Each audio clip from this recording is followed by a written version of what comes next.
1 in 4 New Zealanders have been born overseas. So the first point is, we're a party whereby we're very supportive of the fact that many New Zealanders make their home here.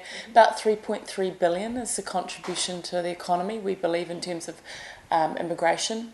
But we've actually tightened up in a number of areas. So there's been some changes around the family categories in terms of immigration. We unashamedly have a very strong business investor policy that's about creating jobs in New Zealand. There has actually been a bit of a reduction over the years in terms of migration. So we're pretty confident that the system is working reasonably well.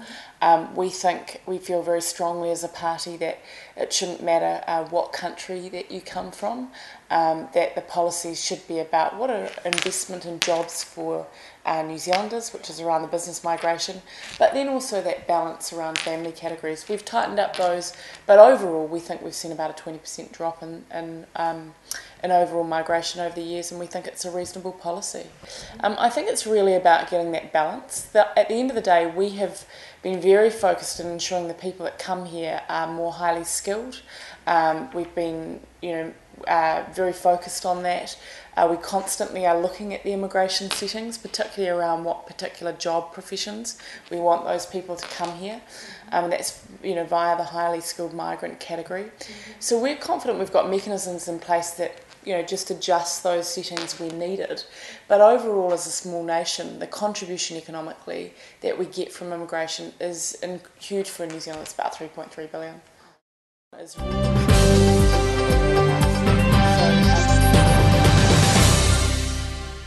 No, not necessarily. I mean, overall, if you look at the history of Auckland, one of the reasons that we brought all of the councils together to have one Auckland Council was that Auckland hadn't properly planned for growth, and that's around schooling, that's around housing, that's around transport. In my view, for decades, Auckland has not been able to secure the infrastructure investment that it needs for a growing city. We feel that the Auckland Council partnership with the government now enables us to do that in areas like housing and schooling. Under our government, we've invested about $1 billion already in Auckland. So as Associate Minister responsible for school property, that means we've already been investing in a whole lot of classrooms, additional classrooms to some schools now. We've also built a number of new schools in Auckland already. But what we've done is we've looked at the overall picture and we've said we need to go a lot faster. We must build, and it's going to be 9 new schools, 130 more classrooms, several major redevelopments prioritised. There are other levers like zoning, right? There are definitely other levers like zoning, building on existing sites. All of those are tools that currently exist within the system.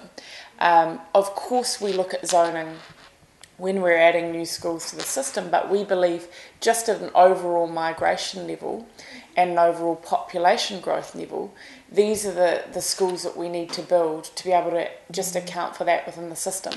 The overall zoning policy at the moment is working quite well. It does involve community consultation. Some of the issues that have occurred, I think, over in the Epsom area, there have been changes as a result of the community saying they want, additional processes around that.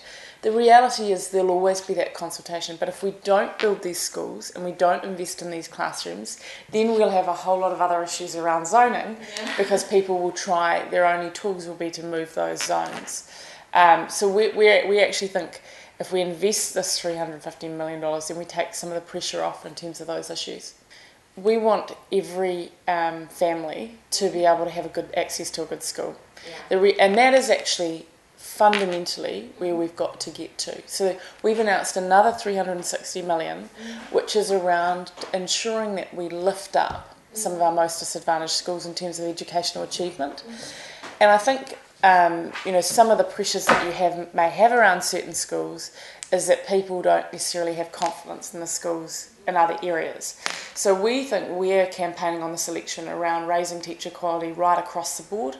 That means we're looking at having lead teachers, expert teachers and change principals that will go into other schools and lift achievement. We'll be paying teachers additional grants to be able to do that. And that's a big core difference between National and Labour.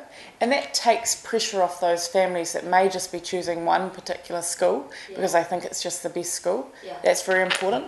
I think the second thing is It's very important that this package happens and it is accelerated so that we don't have those pressures in certain areas. If you look at our housing policy that we announced recently, that's focused on first home buyers going into a new house, and we believe it's going to encourage new developments, probably in other parts of Auckland. Why is that important? Well, I think it does mean that the pressure comes off certain areas as well, and that's very important in terms of that overall mix around schooling. If you look at what we've done already, we've passed an Act of Parliament that enables us to consent about 30,000 houses. We've worked with the Auckland Council on that for quite a period of time. The second thing that we've been focused on is reducing the cost of a build of a house. So building material changes, we estimate that's reduced the cost of a house by $3,500. The next thing that we've been focused on is really the Resource Management Act to ensure that we have less costs around consenting. Again, that's about reducing the cost of a house. We passed another piece of legislation which narrows what can be charged for in terms of development contributions for a section. That's very important, again, around lowering the cost of the house. But the changes that we announced on the weekend are very significant for about 90,000 people. What they mean are that they're not only going to be able to take out their government contribution around KiwiSaver, which is going to help with their deposit. There'll be greater subsidies, but also they'll have a lower threshold in terms of the deposit that they need. We think it's great that it's going to see 90,000 more people in houses. When a young person looks at our package, right, and practically works out, if they party vote national, what they will get, what they'll be able to withdraw from KiwiSaver, what they will have to get in terms of the deposit, what their subsidy will be. It's my understanding is that's not what Labor are offering. So we're proud of the policy.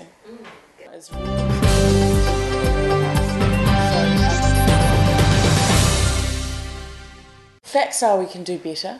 There has been a significant drop in crime, but at the end of the day, and these are the things I'm going to be campaigning on, a number of pledges for Central Auckland. So that includes a cleaner city, and that means reducing the number of drunk and disorderly incidents. We've passed an alcohol reform bill that enables the police to be able to do on-spot fines for people who might be causing disturbances in Central Auckland.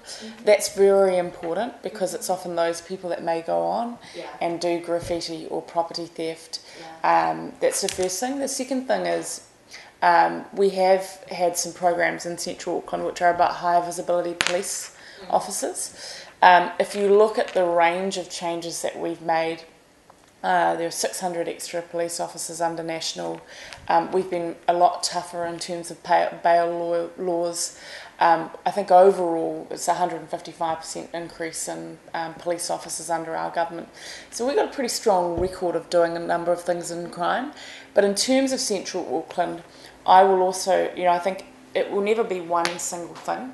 It's going to have to be the new alcohol law changes. It will have to be ensuring that we have the presence of police on the beat and high visibility.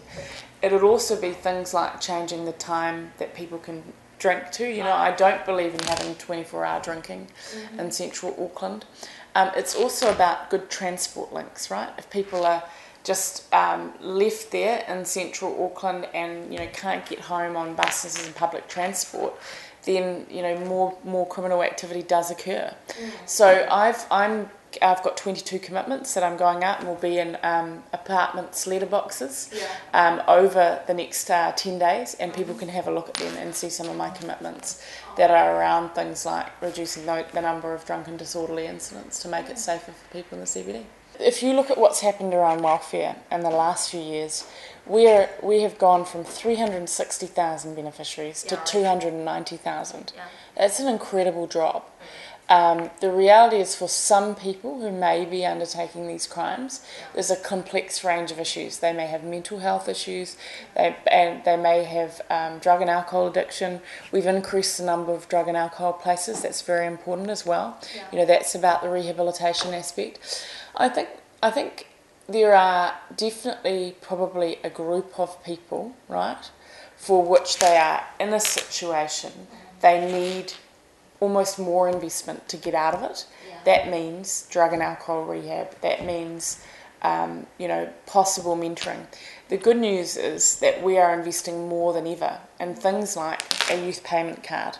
So what that means is that young people, currently also teen mums, but they get mentoring, they get access to childcare, they do get restrictions around what they can spend the money on because of alcohol, things like alcohol and tobacco.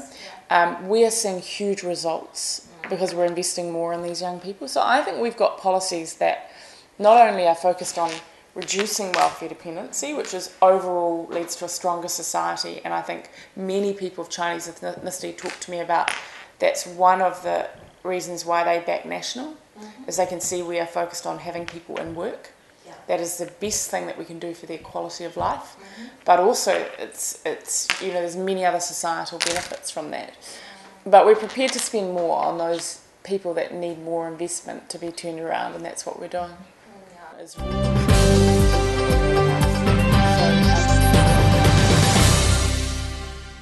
The reality is, and this is where we disagree with Labour, and there are a number of reports that prove this, income inequality in New Zealand is not getting a whole lot bigger. That is not true, and there are a number of reports that show this. We have invested more than ever in our most disadvantaged. I'll give you some example of some of the programs. For young people, particularly in maybe poorer families, they may have hearing issues. We've funded second cochlear implants. We've confirmed that. Rheumatic fever funding, tens of millions of dollars towards rheumatic fever. Early childcare, $155 million in the last budget, but over $40 million focused on young Māori and Pacific children, getting them into early childcare. 100,000 houses insulated under National. We've invested more than ever in our most disadvantaged. Where we fundamentally disagree with Labour is, the model that says just having people on a benefit, giving them money, will lead to them having a better quality of life and not having children in poverty. There are some parents for which they have real issues in terms of their parenting skills. We've invested in more parenting courses. We also introduced into schools breakfast in schools, so breakfast clubs in schools for those children that may need access to breakfast and for those schools that want it. So we've done a huge amount, and we don't agree with Labour that there's massive income inequality that is increasing. We actually think we've been through the largest economic recession of a generation. The economy is improving. More people are getting into work. I think over 80,000 people. More people are in work. We've got 150,000 jobs projected under our growth and economic plans. That is the best thing to improve the quality of life of these families, not handing out more money on welfare.